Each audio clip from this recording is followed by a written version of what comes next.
안녕하세요. 혹시 초등학교 때 그 수학 시간 덧셈, 뺄셈 막 세로셈 풀던 기억 있으신가요? 좀 지루하게 느껴질 수도 있었잖아요. 네네, 그렇죠. 계산 연습만 반복하면 좀 그럴 수 있죠. 근데 사실은 그 평범해 보이는 단원에 아이들의 진짜 문제 해결 능력을 키울 엄청난 가능성이 숨어 있다고 해요. 오늘은 그래서 그 지루한 계산 연습 대신에요. 아이들이 직접 수학 탐정이 되는 거예요. 그래서 세상을 배우는 그런 흥미진진한 여정으로 수학 수업을 어떻게 바꿀 수 있을지 그 설계도를 좀 같이 들여다볼까 합니다. 아, 수학 탐정단. 재미있네요. 네, 말씀하신 것처럼 핵심은 그 단순 계산 반복이 아닌 거죠. 혹시 그저 덧셈 뺀셈 단원이 아이들이 평생 쓸 문제 해결 능력을 여는 열쇠다. 이렇게 말씀드리면 어떠실 것 같으세요? 오, 덧셈 뺄셈이요? 문제 해결력의 열쇠라. 좀 놀라운데요? 네, 보내주신 자료를 저도 쭉 봤는데 비결은 연습량보다는 관점의 전환에 있더라고요. 교과서 목표, 그러니까 그 성취 기준을 자세히 들여다보는요. 단순히 계산만 잘하는 게 아니에요. 그 원리를 이해하고 또 어림도 하고 이걸로 실생활 문제를 해결하는 능력. 이게 진짜 미션인 거죠. 그렇군요.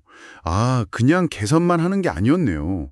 그래서 이 연산, 어림, 문제 해결 같은 핵심들을 딱 꿰뚫어서 수감각 활용 문제 해결이라는 어떤 특별한 렌즈로 단원을 다시 본다.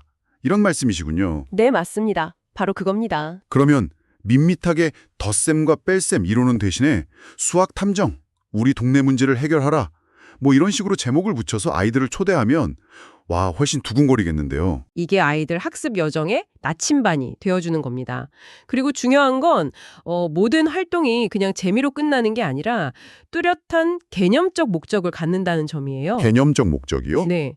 예를 들면 아이들이 먼저 수모형 같은 걸로 직접 원리를 좀 스스로 깨닫고 개념 인식, 그다음에 여러 가지 계산 전략이나 어림셈 같은 걸 비교해 보면서 언제 뭐가 더 나은지 연결해 보고 개념 연결. 아, 비교하고 연결하고. 네.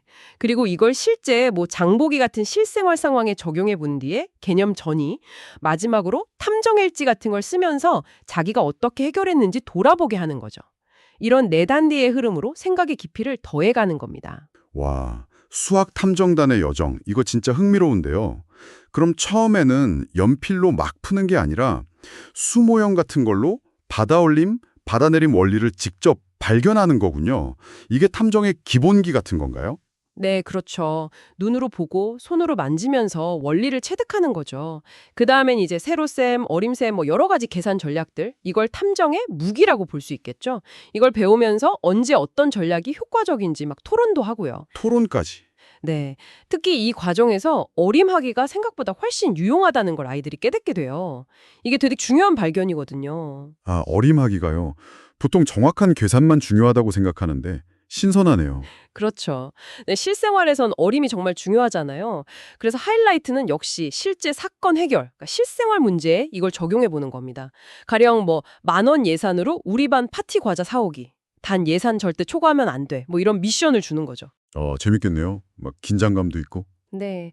그럼 아이들이 마트 같은 데서 가격표 보고 머릿속으로 빠르게 어림해서 물건을 고르고 마지막에는 정확한 계산으로 확인을 딱 하는 거죠. 이야. 바로 이 순간 수학이 그냥 시험지 위 숫자가 아니라 진짜 문제를 푸는 살아있는 지혜가 되는 거예요. 그리고 마지막엔 아까 말씀드린 탐정일지에 자기 전략은 어땠는지, 다른 친구 방법은 어땠는지 비교하면서 사고의 유연성도 키우고요. 실제로 한 아이는 수학이 이렇게 쓸모 있는 줄 정말 몰랐다고 했더라고요. 와, 수학이 쓸모 있다. 아이들 입에서 그런 말이 나오다니 이 수학 탐정단 아이디어 진짜 솔깃한데요. 근데 듣다 보니까 또 현실적인 고민이 딱 생겨요. 어떤 점이실까요? 아니, 한 반에도 아이들 수학 실력 차이가 꽤 크잖아요. 잘하는 애, 좀 어려워하는 애 다 있는데 이런 활동이 모두에게 다 효과가 있을까요? 혹시 잘하는 아이는 좀 시시해하고 어려워하는 아이는 아예 따라가기 벅차서 소외되지는 않을까? 뭐 이런 걱정이요. 아, 네, 아주 현실적이고 중요한 질문이십니다. 그런데 바로 그 지점에서 이런 개념 기반 수업의 진짜 강점이 드러나는 것 같아요. 오, 강점이요? 어떤 점에서요? 목표 자체가 다르기 때문이에요. 목표가 모든 아이가 똑같이 세 자리 덧셈 문제를 풀 수 있게 만들기 이게 아니고요. 모든 아이가 자기 수준에서 문제 해결이라는 그 개념을 경험하게 하기 이거거든요. 아, 목표가 다르다. 네. 비유하자면 하나의 큰 놀이터, 그러니까 문제 해결이라는 개념 놀이터 안에 낮은 미끄럼틀도 있고 아주 높은 정글짐도 있고 이렇게 다양한 놀이기구, 즉 수준별 과제를 두는 것과 같다고 보시면 돼요. 아하, 놀이터 비유 좋네요. 이해가 확 돼요. 그럼 예를 들어서 아까 그 마트 놀이에서도 계산이 좀 어려운 학생한테는 예산을 좀 줄여준다거나 수 모형을 쓰도록 도와주고 네, 그렇죠. 반대로 도전을 좀 즐기는 잘하는 학생한테는 뭐 할인율 계산이라든가 더 복잡한 조건을 추가하는 식으로 과제를 다르게 줄 수 있겠군요. 바로 그거죠. 맞습니다. 과제 자체를 다르게 주거나 과정을 좀 다르게 안내하거나 결과물을 다르게 표현하게 할 수도 있고요. 근데 선생님 입장에서 보면 그거 일일이 다 준비하고 운영하기에 좀 손이 많이 가진 않을까요? 물론 교사의 세심한 관찰과 준비가 당연히 더 필요합니다. 그건 맞아요. 하지만 더 중요한 건 교사의 관적 변화인 것 같아요. 모든 아이가 정답을 맞췄나? 이걸 보는 게 아니라 모든 아이가 자기 수준에서 그 개념을 충분히 경험하고 성장했는가? 이걸 보게 되는 거죠. 아, 평가의 관점도 달라지는 거네요. 네. 과제나 과정, 결과물이 다 다르더라도 이 모든 활동은 문제 해결이라는 하나의 큰 개념 아래서 통합되는 겁니다.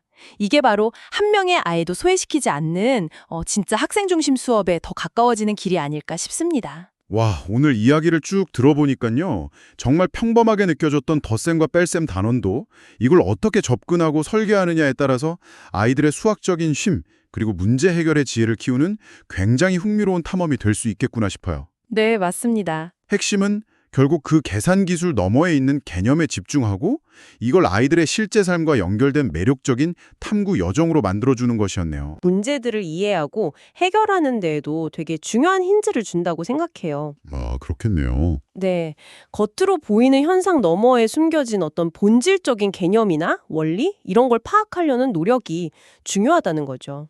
자, 오늘 이야기를 들으시면서 혹시 평소에 그냥 당연하게 생각했던 다른 분야나 어떤 문제 속에도 이렇게 개념의 눈으로 다시 한번 들여다보면 발견할 수 있는 숨겨진 보물이나 새로운 관점이 있지 않을까 한 번쯤 생각해 보시는 건 어떨까요?